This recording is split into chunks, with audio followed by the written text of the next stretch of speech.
How much are you withholding from your paycheck? Are you withholding too much, too little? It's a good time of the year to review that with your payroll department, with your accountant, and make those adjustments. Hire their children so they can shift some of the money that they're bringing into the business from them where it's really taxable at their rate to their kids and keep it below certain thresholds so the kids don't pay tax on it. Welcome to the Planning to Win podcast. My name is Tom Lakatos. I'm a senior vice president at Lincoln Investment. The likelihood of your success financially increases when you are able to articulate your goals, when you share them with other people, and you write them down. In our experience as advisors, we can help you with some of the basic building blocks around financial planning and tackle some of the more common questions to help jumpstart your planning. And we're looking forward to bringing that to you in this series. You know, it's interesting. We work with a lot of clients, and it's interesting to see when we call this time of year. And there's a decent number of clients that really, the holidays are overwhelming. There's tons to wrap up at your current work. You've got to get things done before the end of the year with your family and your gift strategies and all that stuff. And it's amazing how many clients will put us off to next year. But what I want you to know is the most successful clients that we have, it's important that you know there's a lot that we do in December. And for a lot of our clients, we do more work in December than we do any time of the year. And it tends to be the more successful financial clients because the reality is this is a great time of year to do a few things. I'm going to have several guests this month. First, I'm going to have Michael Kurek join us. He and I are going to talk about year-end tax planning. We're going to talk a little bit about that. Later in the month, I'm going to have Emily Moore on. She and I are going to talk about the fundamentals of year-end planning as we think about planning for 2024. What are some things to think about? And then I'm going to have Zach Toombs on. And Zach and I are going to talk about what do you do and think about if, you know, at this time of year, you do a review and you're not on track and there are obstacles to you achieving your financial goals. How do you adjust? So we've got, and these are all things that this is a great time of year to consider as we think about. So first, I want to introduce Michael Kurek. Michael's my guest today. Mike, how are you? Good to see you again. Good to see you too. Thanks for having me. My pleasure. Welcome back. We're excited to have you back. And I'm excited to talk to you a little bit about tax planning, right? So here's what we know. Most people, Michael, when we tell them we want to do tax planning, you know, the first thing they always jump to is, well, I get a refund or I pay estimated quarterly taxes. And, you know, there's certainly a lot to talk about. Why don't I start with that? And for our viewers and listeners, what I want to start with is this idea, you know, what's the goal, right? The goal ultimately is this, right? You pay your fair share of taxes, but you don't pay a penny more, right? We always encourage our clients. We want you to pay your fair share, but not a penny more, right? And so the first thing ultimately to think about is often what, you know, your annual filing, right? And so just as a rule of thumb, this is an interesting place to start because, you know, what we've learned in our experience is often there's financial advisor answers, right? The technical financial advisor answer. And for those of you listening, you may recognize this, right? I'm sure at some point, if you've ever gotten a refund on your taxes, somebody you love, whether it's your dad or your mom or your friend or your spouse, they say, well, you know, you gave the government an interest-free loan and they're returning your principal, right? And so we always tell clients, listen, if you have a choice between paying and getting a refund, it's always better to pay. We'd rather have the money sitting in your accounts all year long, earning you interest, earning you growth, and then you pay your taxes, as opposed to the opposite, right? You overpay the government through your withholdings. They keep your money all year. They invest it. They earn the return, and they return your principal back at the end of the year. That's the, quote, financial advisor answer. However, there's a human answer that's different. And that is, for some folks, the refund acts as a forced savings plan. So we have some clients who genuinely, they struggle. They don't make enough money, or, you know, they're living as frugally as they can, and they just don't make enough to really be good at saving. And they're afraid that if they save the money on their own and try to pay it at the end of the year, something will come up, derail that plan, and they'll be forced to spend it. And so in cases like that, the refund makes a lot of sense, right? So I want you to know, as you think about this, as is often the case with financial planning, there's no judgment on our end. We understand that there's a human answer to some of this kind of stuff. Michael, so when you think about tax planning, right, that annual filing is really important. And certainly, you know, your withholdings, whether you pay, you get a refund, that's a factor in it. But it's only one small factor in a larger thought process around planning. So why don't you talk a little bit about some of the other things that you consider when you think about, you know, the annual filing? Yeah, so I mean, there's certainly lots of factors to consider, and to your point earlier about being able to pay your tax return or get some money back. This year is probably the perfect example with where money market rates were to say, hey, if you did hang on to some of that money, you could have definitely earned yourself some extra interest on that money. So this year is a great example of that. But there are some other things that we can take a look at. First of all, and to that point, is how much are you withholding from your paycheck? Are you withholding too much, too little? It's a good time of the year to review that with your payroll department, with your accountant, and make those adjustments going into 2024.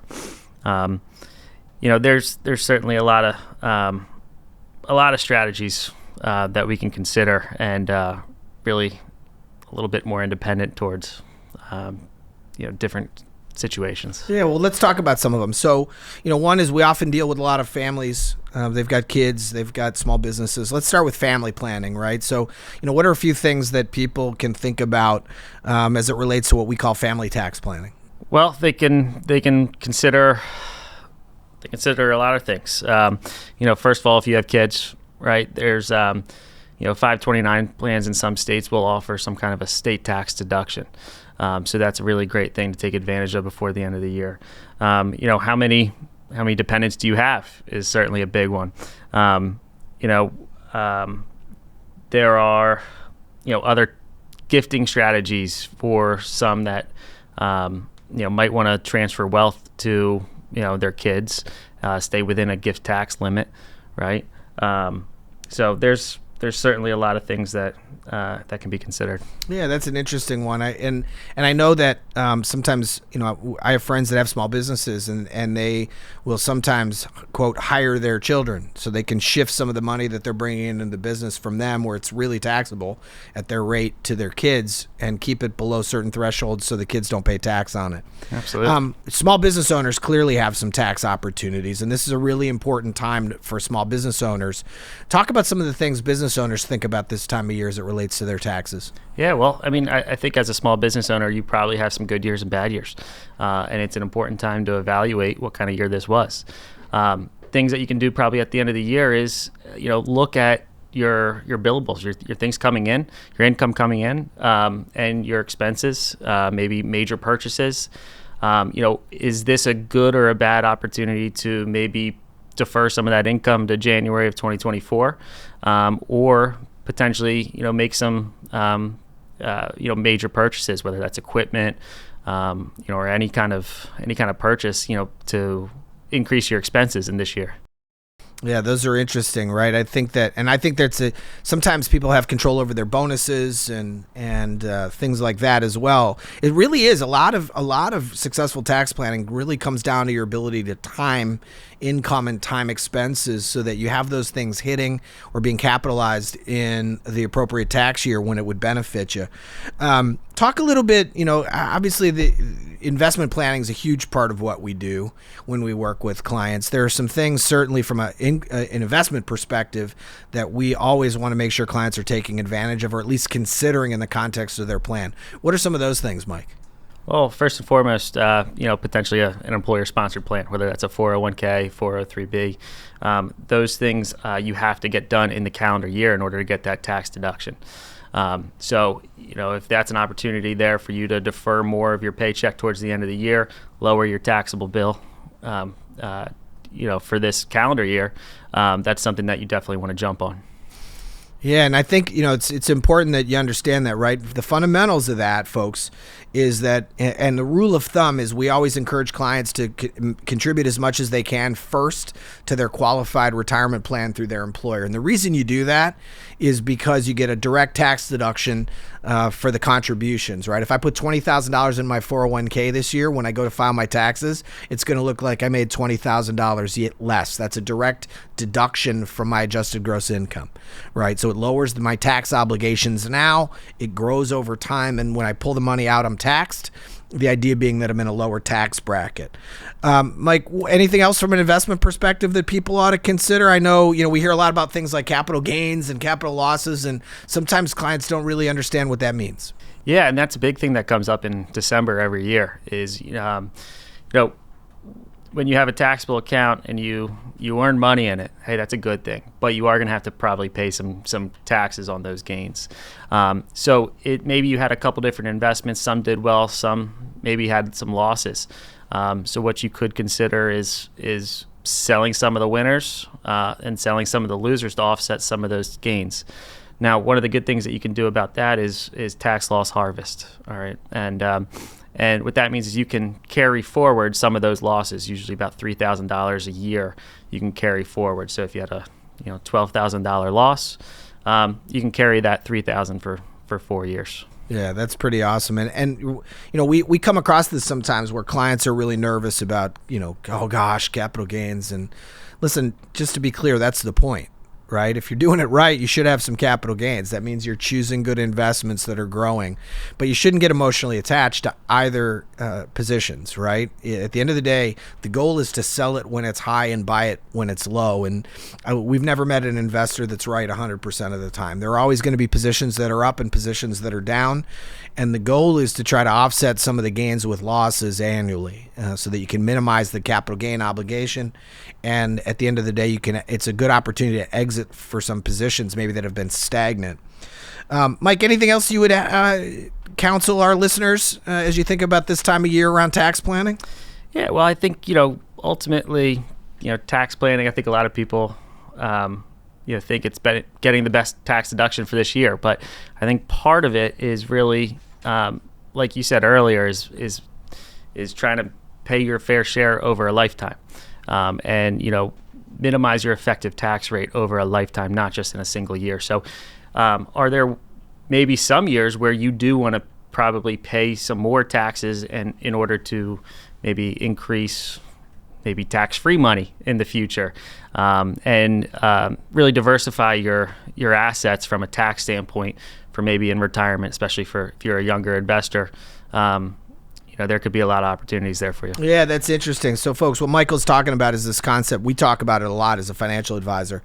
And I think Michael also mentioned something I think is really important, right? I think, this is one of the differences, I think, between the work that a financial professional or an advisor would do in a CPA, right? They tend to focus on the year past.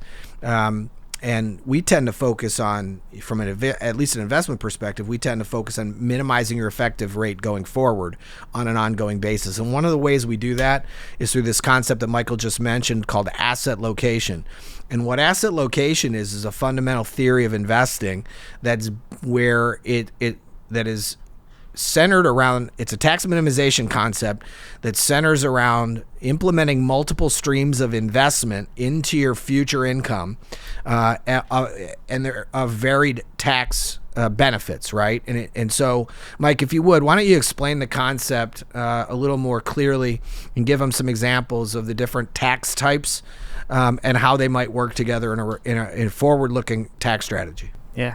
Well, with some of our clients that we have in retirement years where they are taking distributions, what's really nice for them is to have, like you said, multiple streams of income.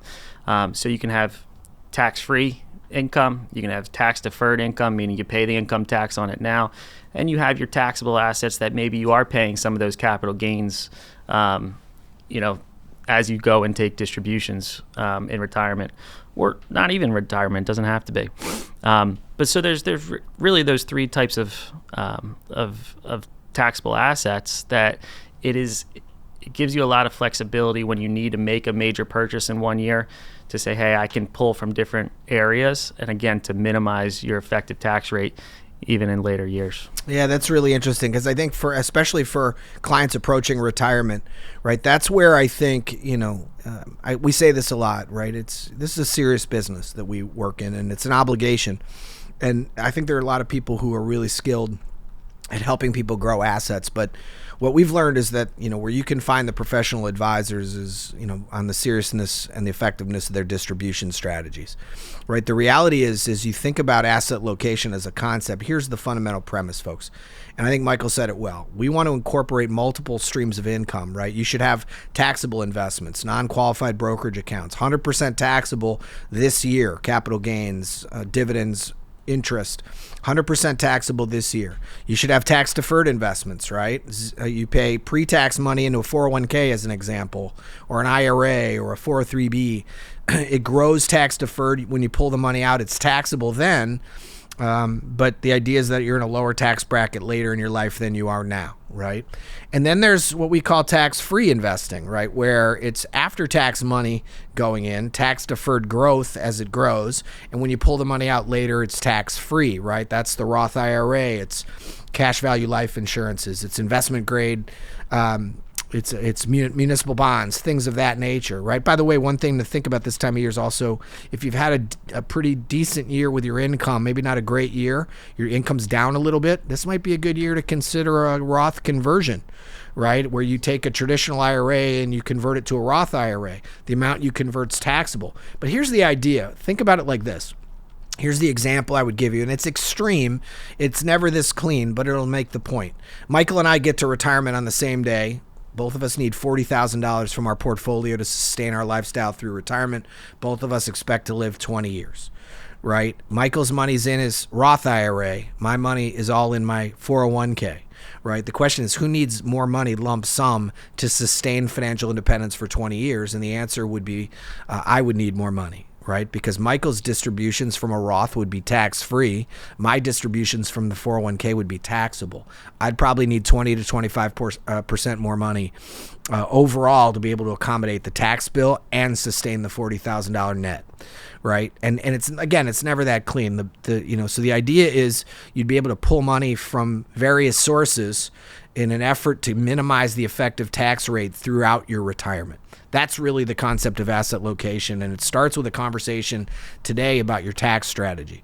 Michael, this has been really good. I appreciate this. This is this time of year when, there's a lot, particularly with really successful investors, that you can do. So, folks, I would encourage you, don't put off your financial professional this time of year, right? If they call you and want to meet with you in the fourth quarter, this is the kind of things that should be on the agenda as you think about how to minimize your taxes or think about how to optimize the benefits of having a small business for tax purposes. Michael, happy holidays. Thanks for joining us. I always love when you come on. You always bring such great information. Folks, thanks for joining Plan to Win. We'll be back with you another time very soon. Happy holidays.